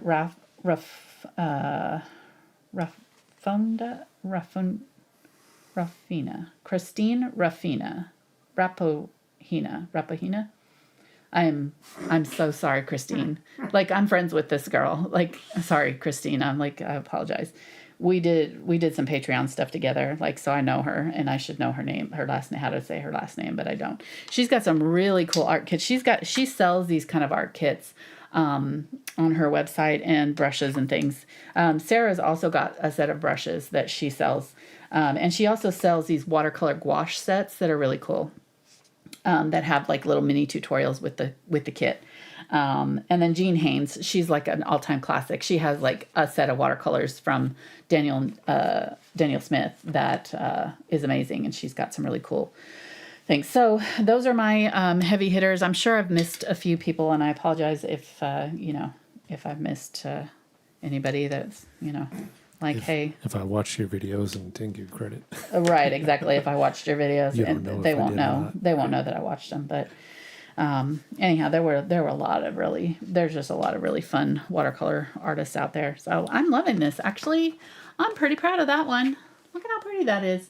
I think I'll finish it off with some colored pencil while it's dry. When it's dry, with like just a few little, or maybe even some touches of gouache in here. But I like how I kept it light. Like I like how I kept it light, and then I went a little bit darker and a little bit bluer as we came down. I think it really worked out well, and it's not dry yet, so it's probably gonna. It's got some really soupy areas. I'm probably gonna take some of that off because I don't want it to do anything weird. But yeah, that's fun. I mean, that one it turned out kind of solid because I kept messing with it, and that's another thing that happens. Like if I keep adding too much wet color. It just all merges into one color, like it's over blended. It just doesn't do the layering. It just kind of merges together. So, all right, let's go back to our little thing here. We'll let that dry. And let me see, I think this is dry enough now. Yeah, it's dry. I like how the top kind of turned out to be like a bloom. Do you see that? It kind of like lost its edge, which is really kind of fun. Actually, it's really pretty. And you can get that look by, like if you have a hard edge here, like say I want that edge to be like softer, I can take my wet brush, just slightly damp, and I can touch off that edge just a little bit. And you can use also a that little blender brush that I showed, the eradicator brush. I could use that on the edge here too. But you can kind of soften off even if you get one of those hard lines there. You just have to be careful not to have too much water on it, because if you have too much water, then that water is going to push the paint. If it's a liftable paint color, it'll push the color and you'll get a bloom there. But I don't think that's going to do it. It's pretty dry, and I think that quinacridone rose is a pretty staining color, so I don't think it's going to lift a ton for me, but it's softened it off a little bit. I don't have as hard an edge right there. All right, so let's do a little line down here. Let's use that square brush because I think that'll be easier to get up under there. Are we doing okay on time? How are we doing? 7:33? Okay, we're good. Yeah, we'll use this to do our little bee over on the larkspur, and hopefully that'll dry enough to like put a little gouache on it. Yeah, I didn't leave myself a lot of time to actually paint, did I? Mark was trying to tell me and I wasn't listening. Okay, so that's a Rosemary & Co. brush. I'm not finding it. It's not locking in. I'm not sure if I'm doing something wrong there, but I feel like it should be like a tighter fit. It's kind of wiggling. I'm going to get this lavender and I think it was lavender and white that I mixed over here.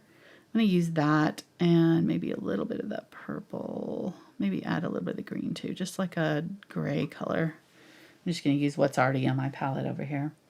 And I'm going to come up close but not touch that. And down. And I want this to be pretty wet, so I need to get more water. That's one thing that when I was watching somebody, they were saying that if you don't have enough water in your paint, it dries out too fast and you can't get the effects that you want. So I need to keep it pretty wet. I'm not used to working very wet, so that's another thing. Like, you really need a lot of water with this. All right, let's just do kind of like a little thing like that, and maybe we'll do some grasses around the bottom here. Do something that's cute.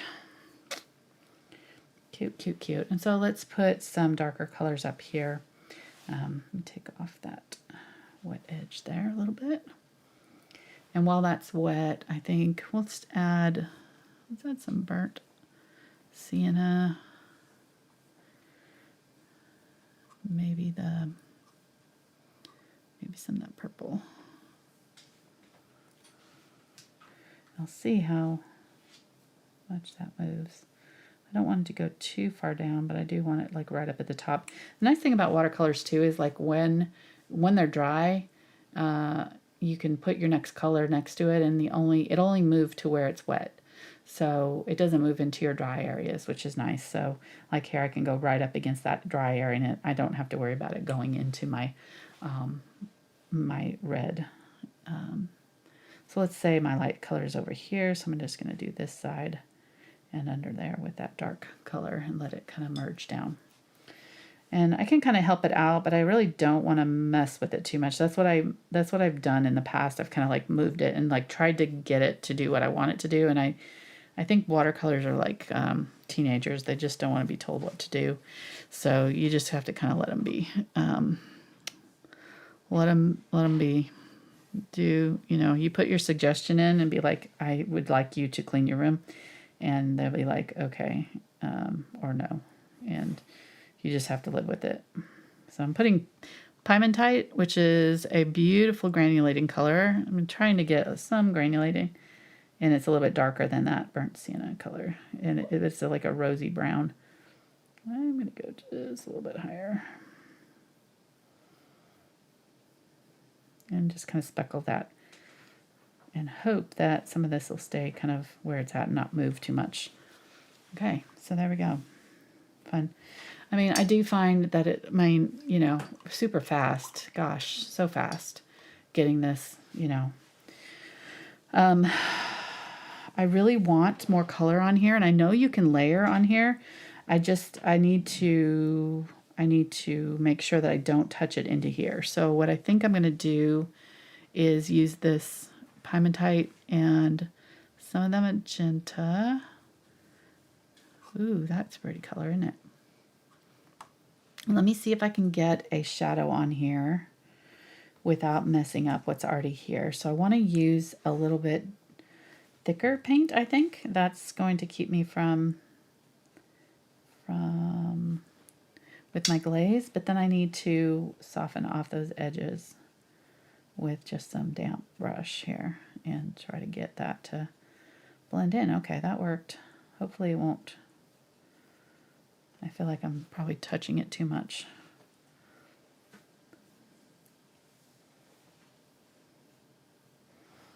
Let me drop in a little bit of darker color where I want it to be. All right, we'll see. Yeah, that worked, I think. We'll see. See how it dries. Trying to leave that lip kind of light. And there's like the picture that I'm looking at has like this lip that's light and then this area that's light on top. So that's cute. He's cute. Let's put some grasses in. So I'm going to get some of this, maybe let's get some of our fun, grasses, green grasses. Let's get this, my favorite one, this one here, Cascade. These are all Daniel Smith colors, I think. That deep sea green, that's deep sea. Whoa, that's pretty too. Maybe we'll use both of those. And maybe a little bit of the green apatite for a pop of color. Do I need to wait? Do I need to wait for it to dry? Probably do, huh? I don't know. See, this is what I don't know what to do. I'm not sure. Like, I'm not fully confident in. I think if I just don't touch it, I think it'll be okay. I can do my little grasses next to it and just kind of get it close. And I don't think I didn't leave, myself room to go on top of this, but I think it's dry enough actually that it's not going in there. Let's get some of the, I don't remember which one was the deep sea. I think it was this one, maybe. Yep, that's the one. And so I'll just drop some of that into that wet color and it'll move around a little bit for us. Got a question. Okay. Let's see if this will work. I want to go really dark right up under it, right in here. Look at that. Yeah, actually, I like that. So look at that. It looks like moss. That's so pretty. Blocked by the question, so. It's moving up into it. Let me show you what it's doing. So I touched that end of the stem there, and it like pushed up into the stem with that color. I don't want it to go too far, but yay! Oh, I love that. That looks really cool. I like that. Very delicate, really pretty. Okay, I'm happy with that. I'm learning. I'm getting better. I think the key is just to leave it alone. Don't torture the paint, Angela. What does Angela mean by granulated color? Oh, it's these colors right here. Granulation is these little knobby looking things. What happens is the watercolor is in gum arabic or whatever binder that is used in the watercolor.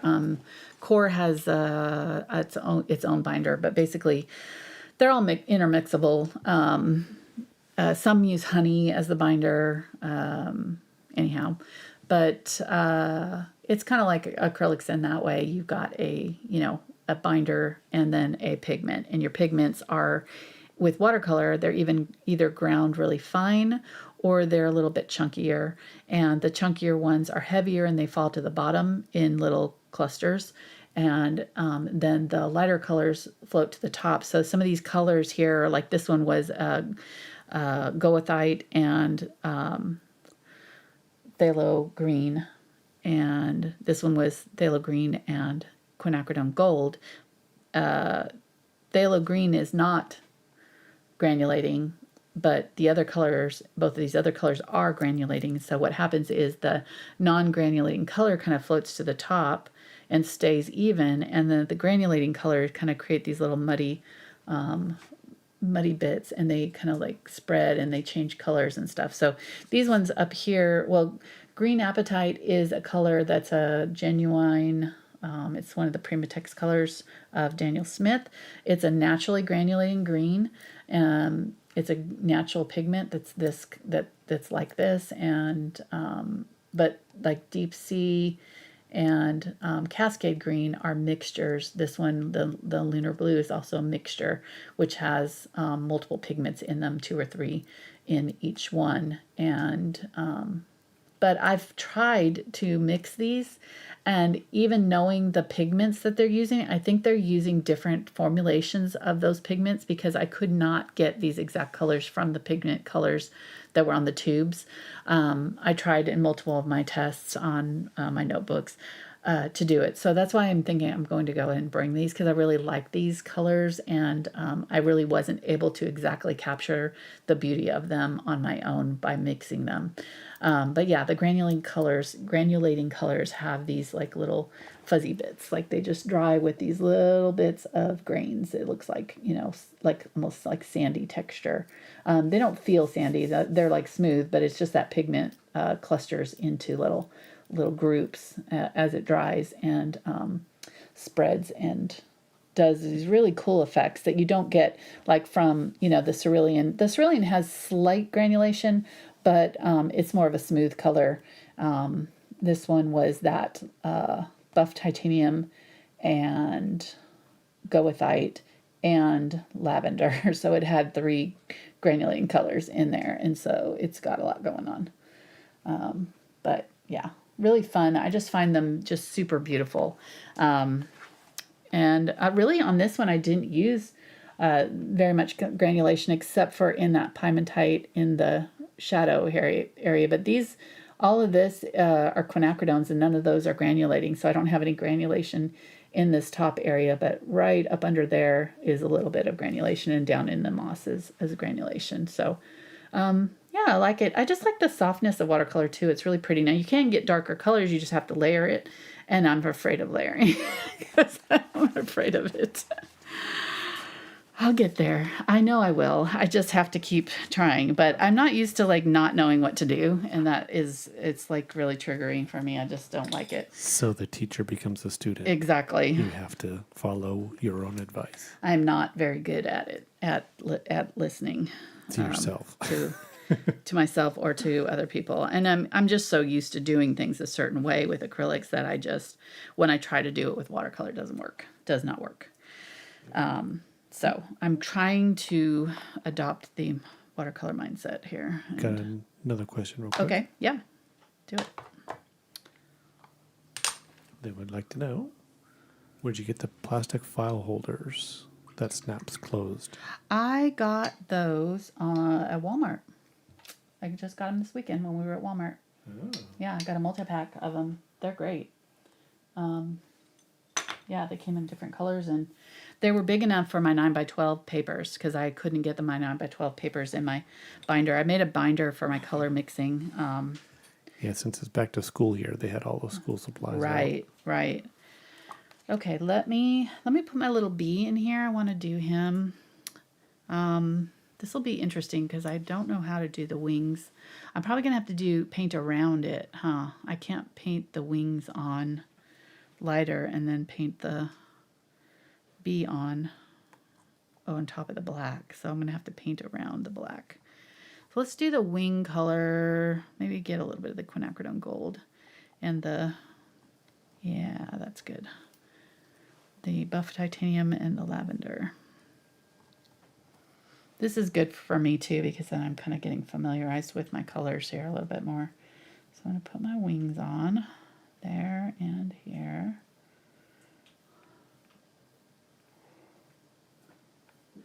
And then get more of the gold, which I'm kind of muddying my color, but I think I'll be okay. Do some of the brighter gold on the body. And it's kind of bleeding into the wings, but I don't mind. And then at the top, so I've got a color called Sodalite, and this is my Jane's Gray, which is that almost black. It's the burnt umber and, burnt sienna and ultramarine blue. But it's a non-granulating formula, and it's liftable, so it's supposed to be really good as a dark neutral. It doesn't have actual black in it, which some of the neutral tint and Payne's Gray have actual black in it, and those can muddy your colors. So I'm trying not to do that.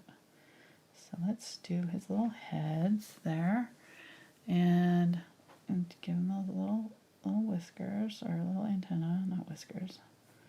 Let me do that.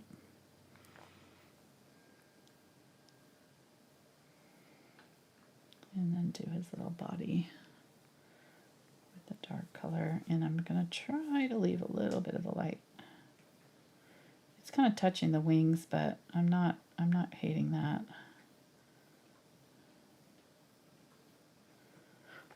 And I think I need to do a little bit of dark right here for the arms. Oh, I don't have him holding anything. What am I doing? I didn't put him in the right spot, did I? In my picture, there's a petal right here. Or he's holding onto the thing. I put him out like on his own there. Shoot. Let me see if I can get some little lines through that maybe. Okay, I don't love him. Shoot, I liked it better without him.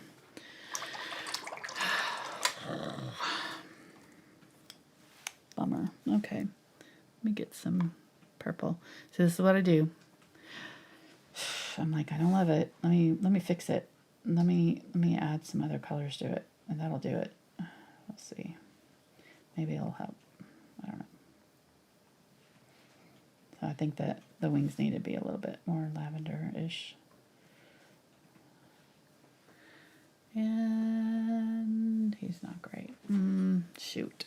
Well, let me put a little leaf out here for him to stand on. At least he'll have something to like be attached to. Or,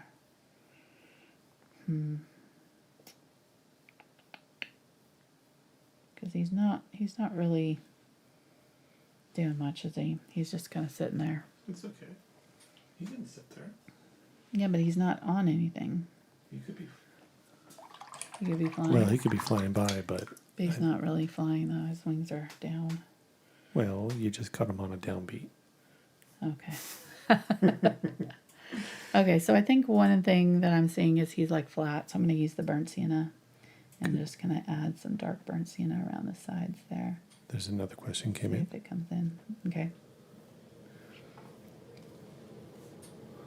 I can't see any of that. Sorry. I can't see what I'm doing at all. Okay. Do watercolors dry darker shade when drying like acrylics, or do the colors stay the same? They dry lighter.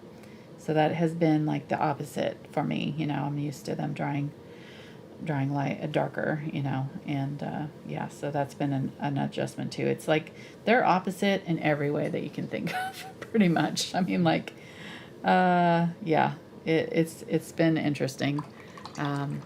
Okay, so I don't love my bee. I don't know. I think he looks a little tortured, but he's okay.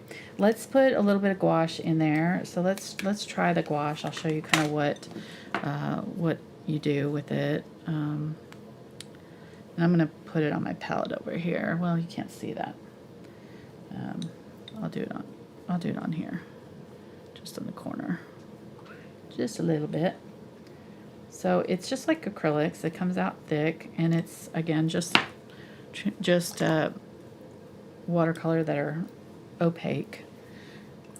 So it's like titanium white, just like we use in acrylics, but it's just got a different binder. So same pigment, just different binder. It's probably ground differently, you know, but basically it's the same. So I'm going to get a little bit on this square brush. I'm just going to use the corner, and maybe I'll add a little bit of that purple too, so it's not just white. And find the little centers of those flowers and just dab in. I'm going to zoom in a little bit more, hun, so I can't really see what I'm doing. Yeah, that's good. Thank you. So I've already got some of that lavender in there. Just kind of don't want too much of this. I don't need a lot, but I'm just adding back in some of the, and like traditional watercolorist would have maybe used the masking fluid marker and marked out this before you even started with the masking fluid, and then painted everything and then wiped it off, and then you'd have this white paper left in these spots. But I'm too lazy to do that, and why do it if you can do gouache? To me, it's just like this makes more sense to me in my brain. I can't think that way. I just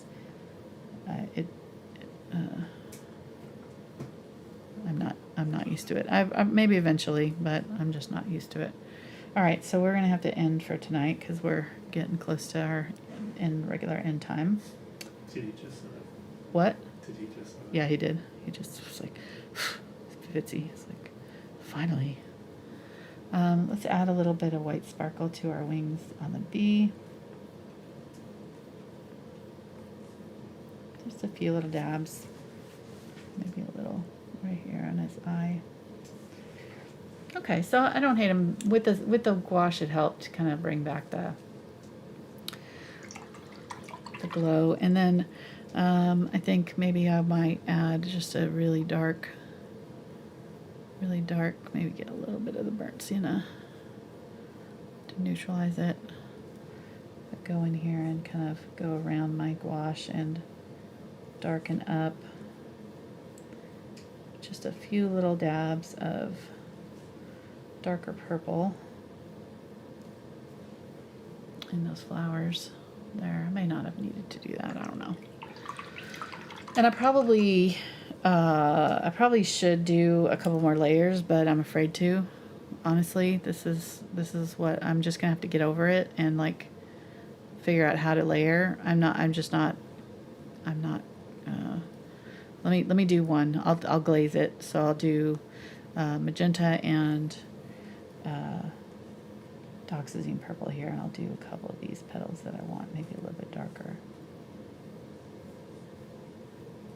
Wipe that off, and you kind of got to go right to the edge or it looks funky.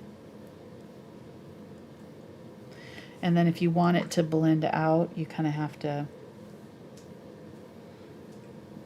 lift it, or you wet the area around it to soften it off and kind of blend it out into the area. Okay, I did it.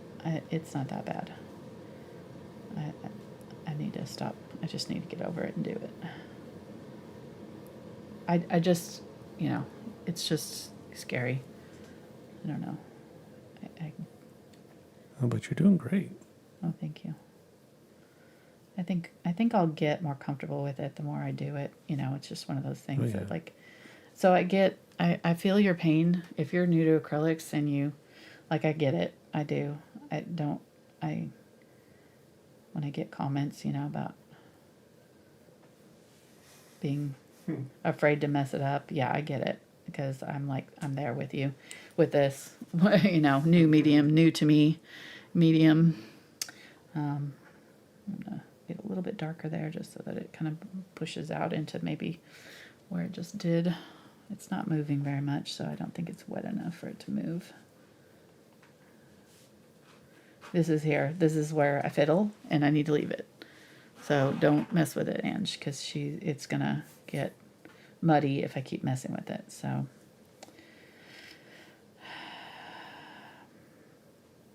but I can do some of it in some of these. And I can leave, expressive. I mean, I don't have to paint like anybody else. Like, I can do my own thing with this. It can look the way mine looks, I mean, maybe my style is overworked, tortured painting watercolors.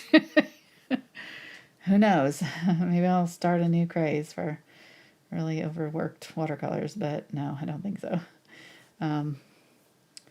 But I'm just saying, I need to kind of just get over the fear of messing it up and just kind of try it. I won't know until I start doing it. I tell my students this all the time, and here I'm, experiencing it for myself. I'm like, it's a little scary. So. Well, I think, as you've said, that it is different than acrylics. Yeah. And it's different from oils, and it's different from other painting mediums. And so right. If you spend, 3 decades painting in one medium and learning how to make it obey your every command. Right. And now you come to this new one and it just laughs at you. It's like, no. No, we don't do that here. Exactly. Don't bring that weak stuff. Yep. You want to layer me? I laugh at you in your general direction. I told them that we don't have any. I shall taunt you a second time. We need to see go that. away. No, go away. Are we going to see that castle? Maybe. I don't know. I like this one. I do like this. I think it's approaching being overworked. So, But yeah, so we only did a couple little baby ones, but The first watercolor tutorial by Angela Anderson. Yeah. You were here for it. There you go. Well, the whole title of this was to share my travel kit and why I picked the colors I picked. That was the title of it. So it wasn't like, hey, let's paint with watercolors. So I did that. I did that, and we got to paint with watercolors. So there. All right. Fun. I do like how that one turned out. Let me zoom in here so you can see a little bit. Our little bee. He's got a little bulging eye on one side a little bit.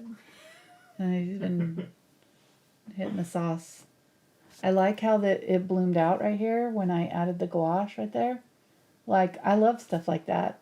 it's probably, like I wasn't intending to do that, but that's the kind of thing that I like about watercolor. I shouldn't have done my stem through that paint thing. I didn't get that dark enough to cover that. So I probably could go in with gouache and cover that if it bother. It doesn't really bother me, so I'm just gonna leave it. But yeah, I mean, that was okay, effective to get that darker color around it. I feel like it's a little bit tortured looking. I like the ones that I left alone better. I don't really know how I could have done it differently, because it really, you just kind of need more layers. You can't really get it all in one. They dry so light. You really have to go back in with the multiple layers. One thing I have, and I haven't really researched which colors are staining and which are not, but I have heard that if you are going to do a lot of layering, that you should use your staining layers first, and then that way they won't lift when you layer back over them. So I'll take that for what it's worth. But all of these colors have lots of information on the websites. They have all that information about whether it's staining, and staining just means that it stains the paper and you can't lift it off. A lot of colors you can lift off when you re-wet them.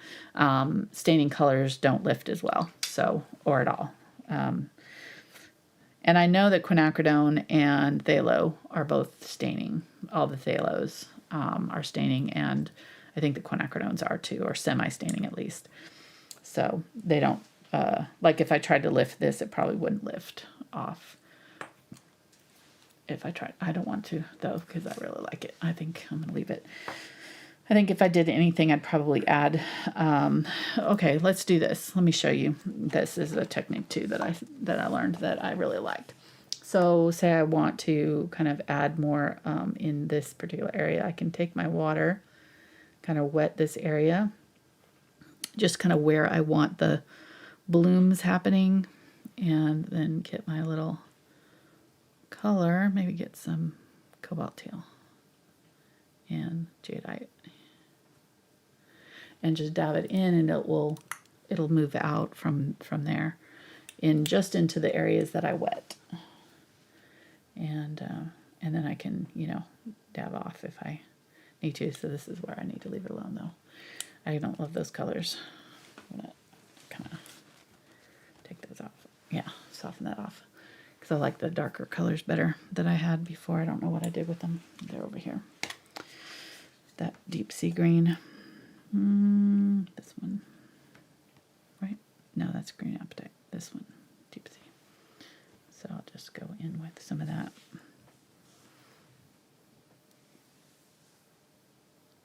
And it's not going to move very much because it's, it's not going to move as much because it's dry. My paint's kind of thick. So if your paint's thick, it won't move as much. But the paper's wet, so it's going to go on a little softer. Okay, there we go. I could do 2 or 3 layers on there. I could add a glaze of yellow. I could do, other things. I could go over it with gouache. So the next 3 weeks for me are going to be an adventure. I'm really excited. We're going to be not only traveling, but I'm going to be, it'll be the adventure in watercolor, discovery for me. Just trying to really try new things, and try, push my boundaries and figure out how to do watercolors. I've done the research, watched a ton of videos. I've done some practice, but mostly just swatching and figuring out how to mix the colors, what colors I did want to bring with me. And so now it's going to be the actual application of the practicing. I do like pen and ink and things, so some of them may just be pen drawings with, colored in with a little bit of like watercolor. But hopefully we'll get some interesting things out of it, and maybe next year I'll be teaching watercolor too on my channel. Who knows? Probably not, as confidently as some that have been doing it for years, but competently maybe, semi-competently. That's what we're shooting for. So anyhow, all right. Thank you guys for hanging out with us. Thanks for being on this adventure with us, and We appreciate you, and to all our patrons who have made this trip possible for us, because we definitely couldn't afford to do this without them. So thank you. And yeah, we'll be back in 3 weeks. It'll actually be 4 weeks, because we'll have 3 weeks of recorded videos for you on Tuesdays. And then we'll be back with a live stream, and we'll paint something from our travels. So we'll have some sort of landscape. I have just a random landscape that I'll post as the reference photo, but I'll have a photo that we'll have taken on our trip, and we'll paint it together in acrylics. I'm confident we'll be doing acrylics. Don't think I'll be there yet. We'll see. Maybe if I feel adventurous, we'll do it in watercolor, but I have a feeling we'll do it in acrylics. So, all right. Thank you guys so much. We'll see you next time. Bye.